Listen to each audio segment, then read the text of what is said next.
ਤੁਸੀਂ ਦੇਖ ਰਹੇ ਹੋ ਵਾਇਸ ਆਫ ਪੰਜਾਬ ਟੀਵੀ, ਆਵਾਜ਼ ਤੁਹਾਡੀ, ਕਲਮ ਸਾਡੀ। ਡਿਪਟੀ ਕਮਿਸ਼ਨਰ ਵਰਿੰਦਰ ਕੁਮਾਰ ਸ਼ਰਮਾ ਜੀ ਦੇ ਤਬਾਦਲੇ ਤੋਂ ਬਾਅਦ ਹੁਣ ਘਨਸ਼ਾਮ ਥੋਰੀ ਜੀ ਜਲੰਧਰ ਵਿੱਚ ਐਜ਼ ਅ ਡਿਪਟੀ ਕਮਿਸ਼ਨਰ ਆਪਣੀ ਕਮਾਨ ਸੰਭਾਲ ਚੁੱਕੇ ਆ। ਅਸੀਂ ਉਹਨਾਂ ਨਾਲ ਗੱਲਬਾਤ ਕਰਦੇ ਹਾਂ। ਸਤਿ ਸ਼੍ਰੀ ਅਕਾਲ ਸਰ, ਵਾਇਸ ਆਫ ਪੰਜਾਬ ਤੇ ਤੁਹਾਡਾ ਬਹੁਤ ਬਹੁਤ ਸਵਾਗਤ ਹੈ। ਬਹੁਤ ਬਹੁਤ ਧੰਨਵਾਦ ਜੀ, ਬਹੁਤ ਬਹੁਤ। ਸਰ, ਬਦਲੀਆਂ ਤਾਂ ਅਕਸਰ ਹੁੰਦੀਆਂ ਰਹਿੰਦੀਆਂ ਨੇ, ਪਰ ਇਸ ਕਰੋਨਾ ਵਾਇਰਸ ਦੇ ਦੌਰਾਨ ਤੁਹਾਡੀ ਬਦਲੀ ਜਿਹੜੀ ਆ ਉਹ ਇੱਕ ਅਜਿਹੇ ਸ਼ਹਿਰ ਵਿੱਚ ਹੋਈ ਹੈ ਜਿੱਥੇ ਕਰੋਨਾ ਵਾਇਰਸ ਦੇ ਕੇਸ ਜਿਹੜੇ ਆ ਉਹ ਬਹੁਤ ਜ਼ਿਆਦਾ ਪਾਏ ਜਾ ਰਹੇ ਆ, ਤੇ ਇਹਦੇ ਚੱਲਦੇ ਤੁਹਾਨੂੰ ਕੀ ਚੈਲੰਜਸ ਆ ਰਹੇ ਆ?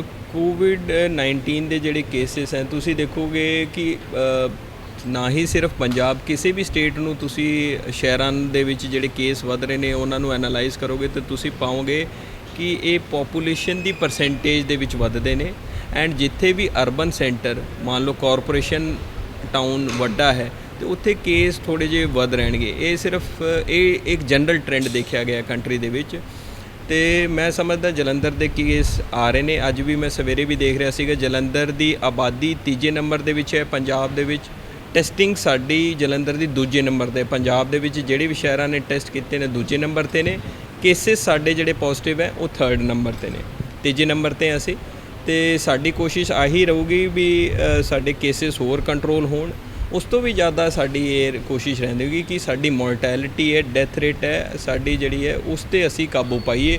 ਕੇਸ ਫੈਟੈਲਿਟੀ ਰੇਟ CFR ਜਿਹਨੂੰ ਕਹਿੰਦੇ ਆ, ਉਸ 'ਤੇ ਸਾਡਾ ਕੰਟਰੋਲ ਹੋਵੇ। ਤੇ ਉਹਦੇ ਲਈ ਅਸੀਂ ਚਾਹਾਂਗੇ ਇੱਕ ਤਾਂ ਹੈਲਥ ਇਨਫਰਾਸਟਰਕਚਰ ਦੇ ਵਿੱਚ ਮੈਕਸਿਮਮ ਅਪਗ੍ਰੇਡੇਸ਼ਨ ਹੋਵੇ, ਤੇ ਉਹ ਉਦੋਂ ਹੀ ਸੰਭਵ ਇੱਕ ਹੋਰ ਹੋਊਗਾ ਜਿੱਦਾਂ ਸੋਸ਼ਲ ਡਿਸਟੈਂਸਿੰਗ ਦੀ ਕਈ ਵਾਰ ਆਪਾਂ ਗੱਲ ਕਰਦੇ ਹਾਂ ਵੀ ਨੋਰਮਸ ਫਲਾਊਟ ਹੁੰਦੇ ਨੇ।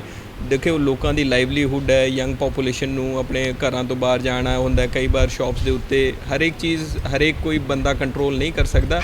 ਬਟ ਇੰਨੀ ਕੁ ਮੇਰੀ ਸਾਰਿਆਂ ਨੂੰ ਬੇਨਤੀ ਹੈ ਵੀ ਪਲੀਜ਼ ਆਪਣੇ ਬਜ਼ੁਰਗਾਂ ਦਾ ਬਹੁਤ ਖਿਆਲ ਰੱਖੋ, ਤੇ ਜਿਹੜੇ ਕੋਮੋਰਬਿਡਿਟੀ ਵਾਲੇ ਉਹਨਾਂ ਦਾ ਬਹੁਤ ਜ਼ਿਆਦਾ ਖਿਆਲ ਰੱਖੋ।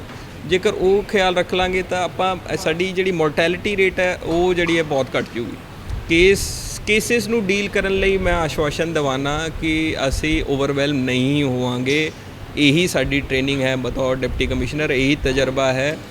ਜਿੱਥੋਂ ਮਰਜ਼ੀ ਹੋਰ ਬੈੱਡਸ ਆਈਡੈਂਟੀਫਾਈ ਕਰਨੇ ਹੋ, ਟਾਈਮਲੀ ਬੈੱਡ ਅਸੀਂ ਪੂਰੀ ਤਿਆਰੀ ਕਰਕੇ 15 ਦਿਨਾਂ ਦੇ ਵਿੱਚ we will just wait and watch, ਪੂਰੀ ਤਿਆਰੀ ਕਰ ਲੈਣੀ ਹੈ ਅਸੀਂ।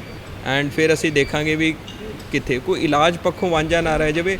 ਬਟ ਲੋਕਾਂ ਦੇ ਵਿੱਚ ਉਹੀ ਹੈ, ਜੇਕਰ ਬਜ਼ੁਰਗਾਂ ਨੂੰ ਅਤੇ ਕੋਮੋਰਬਿਡਿਟੀ ਵਾਲਿਆਂ ਨੂੰ ਬਿਲਕੁਲ ਹੀ ਆਈਸੋਲੇਟ ਕਰ ਲਓ ਵੱਖਰੇ ਕਮਰੇ ਦੇ ਵਿੱਚ, ਜਿੱਥੇ ਪੋਸੀਬਲ ਹੈ ਅਟੈਚ ਵਾਸ਼ਰੂਮ ਦੇ ਕੇ ਆਪਣੇ ਬਜ਼ੁਰਗਾਂ ਨੂੰ ਰੱਖ ਲਓਗੇ, ਅਤੇ ਆਪਾਂ ਇਸ ਐਪੀਡੈਮਿਕ ਦੇ ਨਾਲ ਬਹੁਤ ਤਰੀਕੇ ਨਾਲ ਡੀਲ ਕਰ ਲਾਂਗੇ, ਕਿਉਂਕਿ 3-4 ਮਹੀਨੇ ਦੇ ਵਿੱਚ ਆ ਵੇਵ ਪੀਕ ਕਰਨ ਦੀ ਜਿਹੜੀ ਅਸੈਸਮੈਂਟ ਹੈਗੀ। ਸਰ, ਇਹ ਸਾਰੇ ਕੰਮ ਤਾਂ ਤੁਸੀਂ ਕਰੋਗੇ, ਪਰ ਪਹਿਲ ਦੇ ਆਧਾਰ 'ਤੇ ਤੁਹਾਡੇ ਕਿਹੜੇ ਕੰਮ ਹੋਣਗੇ? ਦੇਖੋ, ਪਹਿਲ ਦੇ ਆਧਾਰ ਦੇ ਵਿੱਚ ਮੈਂ ਆਲਰੇਡੀ ਕੱਲ੍ਹ ਕੋਵਿਡ ਕੇਅਰ ਸੈਂਟਰ ਜਿਹੜੀ ਸਾਡੀ ਲੈਵਲ 1 ਫੈਸਿਲਿਟੀ ਉੱਥੇ ਜਾ ਕੇ ਆਇਆ। ਉੱਥੇ ਜਿਹੜੀ ਵੀ ਮੈਨੂੰ ਇਨਫਰਾਸਟਰਕਚਰ ਸ਼ਾਰਟੇਜ, ਜਿੱਦਾਂ ਮੈਂ ਦੱਸ ਰਿਹਾ ਸੀਗਾ, ਡਾਕਟਰਸ ਦੇ ਡਿਊਟੀ ਰੂਮ ਦੇ ਵਿੱਚ ਏਅਰ ਕੰਡੀਸ਼ਨ ਨਹੀਂ ਲੱਗਿਆ ਕਿਉਂਕਿ PPE ਕਿਟ ਪਾ ਕੇ ਘੁੰਮਣਾ, ਸੋ ਉਹ ਸਾਰੇ ਅਸੀਂ ਉਹਨਾਂ ਨੂੰ ਕਹਿ ਕੇ ਆਏ ਹਾਂ। ਐਂਡ ਉੱਥੇ ਵੀ ਅਸੀਂ ਬੈੱਡਸ ਦੀ ਐਕਸਪੈਂਸ਼ਨ ਦੱਸੀ ਹੁਣ ਇਸ ਅਗਲੇ ਹਫ਼ਤੇ। ਹਾਲਾਂਕਿ ਇਸ ਟਾਈਮ 'ਤੇ ਜਿਹੜੇ ਐਕਟਿਵ ਕੇਸਿਸ ਨੇ, ਐਕਟਿਵ ਕੇਸਿਸ 100 ਤੋਂ ਘੱਟ ਨੇ, ਸੋ 700 ਬੈੱਡ ਉੱਥੇ ਨੇ, ਇਲਾਵਾ 1000 ਬੈੱਡ ਆਲਰੇਡੀ ਹੈ। ਐਕਟਿਵ ਕੇਸਿਸ 100 ਹੈ। ਬਟ ਮੇਰੀ ਅਸੈਸਮੈਂਟ ਹੈ ਅਸੀਂ 4-5 ਹਜ਼ਾਰ ਬੈੱਡ ਤੱਕ ਦੀ ਵੀ ਅਸੈਸਮੈਂਟ ਤਿਆਰੀ ਕਰਕੇ, ਆਈਡੈਂਟੀਫਾਈ ਕਰਕੇ, ਜਦੋਂ ਤੁਹਾਨੂੰ ਲੱਗਦਾ ਵੀ ਇੱਥੇ 1/3 ਤੁਹਾਡੀ ਯੂਟੀਲਾਈਜ਼ ਹੋ ਗਈ ਹੈ, ਅਗਲੀ ਫੈਸਿਲਿਟੀ ਆਪਰੇਸ਼ਨਲ ਕਰ ਲਓ। ਉਹਦੇ ਵਿੱਚ ਕੋਈ PPE ਕਿਟ ਦਾ ਡੋਨਿੰਗ ਏਰੀਆ ਹੁੰਦਾ, ਇੱਕ ਡੋਫਿੰਗ ਏਰੀਆ ਹੁੰਦਾ ਹੈ, ਡਿਊਟੀ ਰੂਮ ਬਣਾਉਣੇ, ਉਸ ਟਾਈਪ ਦਾ ਸਾਰਾ ਇਨਫਰਾਸਟਰਕਚਰ ਤਿਆਰ ਕਰ ਲਓ, ਤਾਂ ਕਿ ਤੁਹਾਨੂੰ ਐਟਲੀਸਟ ਇਹ ਨਿਸ਼ਚਿੰਤ ਹੋ ਜਾਓ ਕਿ ਇਲਾਜ ਪੱਖੋਂ ਕੋਈ ਵੀ ਵਾਂਝਾ ਨਹੀਂ ਰਹੂਗਾ ਜਿੰਨੇ ਮਰਜ਼ੀ ਕੇਸ ਵਧਣ। ਐਂਡ ਫਿਰ ਤੁਸੀਂ at the same time containment ਕਰਕੇ, ਕੰਟੈਕਟ ਟ੍ਰੇਸਿੰਗ ਕਰਕੇ, ਟੈਸਟਿੰਗ ਚੱਲ ਰਹੀ ਹੈ, 700 ਟੈਸਟ ਡੇਲੀ ਹੋ ਰਹੇ ਨੇ। ਉਹਦੇ ਹਿਸਾਬ ਨਾਲ ਜਿੱਥੇ ਜਿੱਥੇ ਤੁਹਾਨੂੰ ਲੱਗਦਾ ਵੀ ਇਹ ਐਪੀਡੈਮਿਕ ਕੌਨਸਨਟ੍ਰੇਟਡ ਹੈ, ਉੱਥੇ ਤੁਸੀਂ ਕੰਟੇਨਮੈਂਟ ਜ਼ੋਨ ਬਣਾਓ ਅਤੇ ਉਹਨੂੰ ਕੰਟੇਨ ਕਰਨ ਦੀ ਕੋਸ਼ਿਸ਼ ਕਰੋ।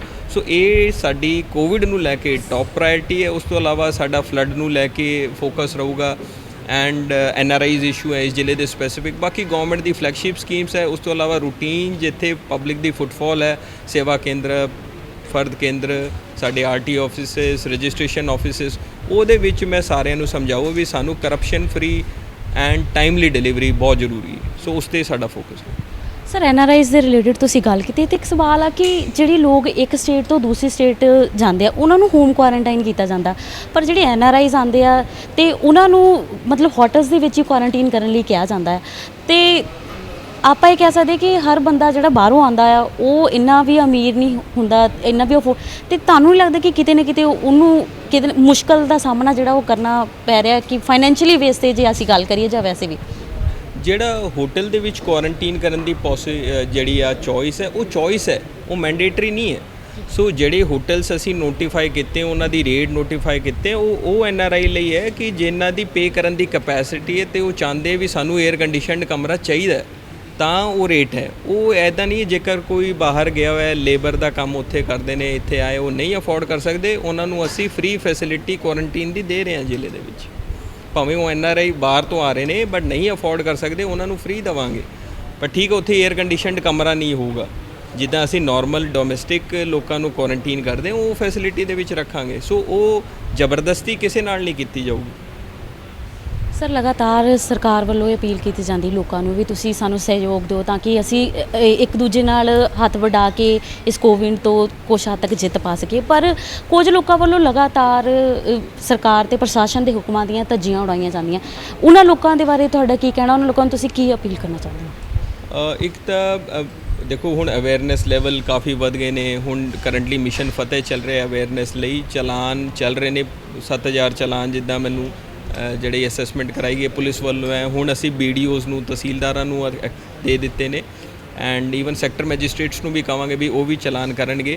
ਪਹਿਲਾਂ ਅਵੇਅਰਨੈਸ, ਹੁਣ ਕਾਫੀ ਅਵੇਅਰਨੈਸ ਹੋ ਗਈ ਹੈ ਤਾਂ ਹੁਣ ਚਲਾਨਿੰਗ ਪ੍ਰੋਸੈਸ ਈਵਨ ਸਿਵਲ ਅਥਾਰਟੀਜ਼ ਵੱਲੋਂ ਕੀਤਾ ਜਾਊਗਾ ਤਾਂ ਕਿ ਅਸੀਂ ਇਹਨੂੰ ਪ੍ਰੋਪਰ ਤਰੀਕੇ ਨਾਲ ਐਨਫੋਰਸ ਕਰ ਲਈਏ। ਬਟ ਮੇਰੀ ਇੱਕ ਹੋਰ ਅਸੈਸਮੈਂਟ, ਜਿਹੜੀ ਮੇਰੀ ਪਰਸਨਲ ਅਸੈਸਮੈਂਟ ਹੈ, ਜਿੰਨਾ ਮੈਂ ਇਸ ਚੀਜ਼ ਨੂੰ ਡੀਲ ਕਰ ਰਿਹਾ ਤੇ ਜਿੰਨਾ ਕਿ ਮੇਰਾ ਤਜਰਬਾ ਹੈ, ਜੇਕਰ ਜਲੰਧਰ ਦੇ ਨਿਵਾਸੀ ਆਪਣੇ ਬਜ਼ੁਰਗਾਂ ਨੂੰ ਤੇ ਕੋਮੋਰਬਿਡਿਟੀ ਵਾਲਿਆਂ ਨੂੰ ਜਮ੍ਹਾਂ ਹੀ ਲਹਿਦਾ ਕਮਰੇ ਦੇ ਵਿੱਚ ਰੱਖ ਕੇ ਅਟੈਚ ਟਾਇਲਟ ਬਾਥਰੂਮ ਦੇ ਵਿੱਚ ਉਹ ਕਰ ਸਕਦੇ ਨੇ ਤੇ ਸਾਡੀ ਮੋਰਟੈਲਿਟੀ ਰਿਡਿਊਸ ਹੋ ਸਕਦੀ। ਕਈ ਵਾਰ ਤੁਸੀਂ ਦੇਖੋਗੇ ਜ਼ਿਲ੍ਹੇ ਦੇ ਵਿੱਚ ਕੇਸ ਘੱਟ ਨੇ, ਮੋਰਟੈਲਿਟੀ ਜ਼ਿਆਦਾ ਹੈ। ਜਿਹੜੀ ratio of mortality to case ਹੈ, ਉਹ ਫਰਕ ਹੈ। ਉਸ ਦਾ ਮੇਰੀ ਰੀਡਿੰਗ ਇਹ ਹੈ ਵੀ ਸ਼ਾਇਦ ਉੱਥੇ ਟੈਸਟਿੰਗ ਠੀਕ ਨਹੀਂ ਹੋਈ, ਉਹ ਕਿਉਂਕਿ ਕੇਸ ਹੈ। ਫਿਰ ਉਹ ਜਦੋਂ ਜ਼ਿਆਦਾ ਸਿਹਤ ਖਰਾਬ ਹੋ ਜਾਂਦੀ ਹੈ, ਉਹ ਆਉਂਦੇ ਹੈ, ਜਦੋਂ ਫਲੂ ਸੈਂਟਰ ਦੇ ਵਿੱਚ ਟੈਸਟ ਹੁੰਦੇ ਉਹ ਪੋਜ਼ਿਟਿਵ ਆ ਜਾਂਦੇ, ਪਰ ਮੋਰਟੈਲਿਟੀ ਹੋ ਜਾਂਦੀ ਹੈ, ਡਿਲੇ ਹੋ ਜਾਂਦੇ।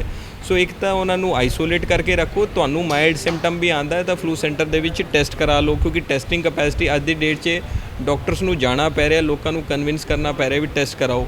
ਕਈ ਲੋਕੀ ਗੁਰੇਜ਼ ਕਰ ਰਹੇ ਨੇ, ਬਟ ਜੇਕਰ ਤੁਹਾਡੇ ਟਾਈਮਲੀ ਤੁਸੀਂ ਟੈਸਟ ਕਰਾ ਲੋਗੇ, ਕਿ ਜਦੋਂ ਤੱਕ ਤੁਹਾਡੇ ਆਕਸੀਜਨ ਲੈਵਲ ਡਿਪਲੀਟ ਹੁੰਦੇ ਨੇ, ਟਾਈਮਲੀ ਇੰਟਰਵੈਂਸ਼ਨ ਜਾਨ ਬਚਾ ਲੈਂਦੀ ਹੈ।